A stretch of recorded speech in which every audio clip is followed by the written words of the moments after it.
ప్రభునందు ప్రేమైనటువంటి దేవుని బిడ్డలారా, అనుదినము జీవవాక్కులు వింటున్న మీకు ప్రత్యేకమైన వందనాలు.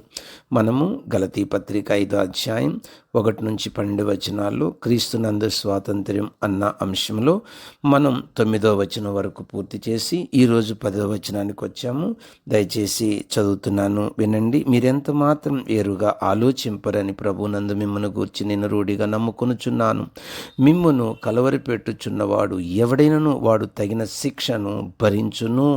దేవుని బిడ్డలారా, ఈ వచనం యొక్క వివరణ, ఆత్మీయ అర్థం తెలుసుకుందాం. ఇక్కడ పౌలు ఏం చెప్తున్నాడు అనంటే, వాళ్ళ మీద పౌలుకి నిరీక్షణ ఉన్న విషయం ఈ వచనంలో కనబడుతుంది. వారు తనకంటే వేరుగా ఆలోచింపరని, సత్యసువార్త నుండి తొలగిపోరని పౌలుకున్న నమ్మకం ఈ వచనంలో కనబడుతుంది.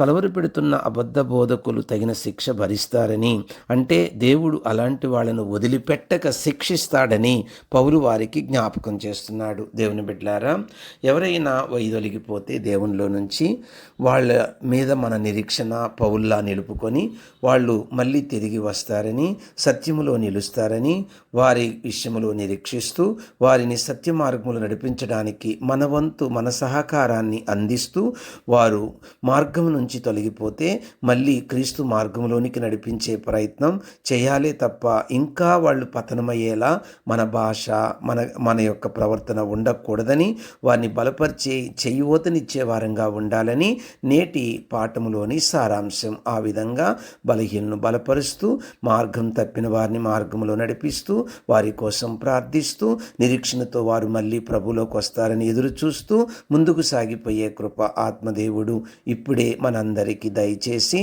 నడిపించును గాక. Amen. May God bless you all.